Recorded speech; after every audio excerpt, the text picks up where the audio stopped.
Hello and welcome to Q-SYS Level 1 Cinema Training. My name is Patrick Hine. And my name is Nathan McCarrick, and we'll be your course instructors throughout this introduction to Q-SYS and the Q-SYS Designer software. This course is specifically constructed for cinema engineers who want to learn how to use Q-SYS in their cinema auditoriums. This training course is designed to get you qualified to build a networked cinema system using the Q-SYS ecosystem.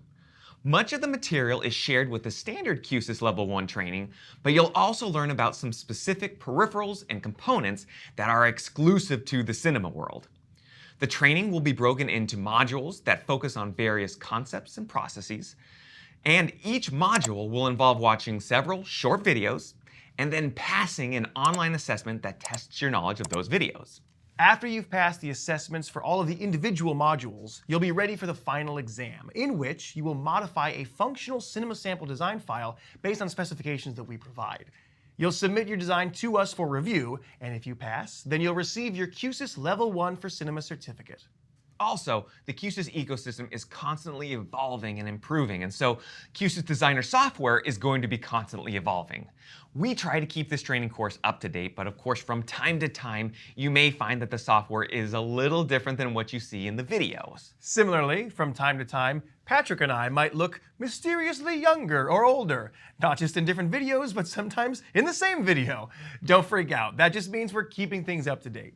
You should download the latest version of Q-SYS Designer software and keep it open while watching each video. Follow along with us and learn as you go. The software is pretty simple and intuitive, but watching the videos is no substitute for doing it yourself. We know that this kind of training can traditionally be a little dry. Boring. So we're going to do our best to keep things as light and entertaining as possible. In return, you have to promise not to be a big old cheater. Yeah.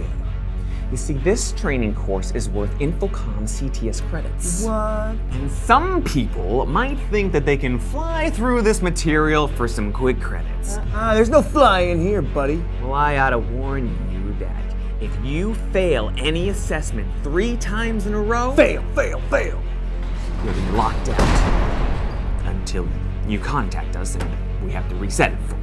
And furthermore, if you're working on your design with someone else in your company, and you just decide to copy and paste parts of their design and put it in yours and call it your own, shame. We can tell. If we even suspect that any part of your final design is not your own, we will ask you to submit a new design. Bong! Shame. And this new design will be based on a far more difficult system spec, all right? Okay, good. If you have any questions, don't hesitate to contact us. We respond to every email, and we love getting feedback because we're always working to improve this course. Our goal is to get you certified, and we're eager to help. So let's get started.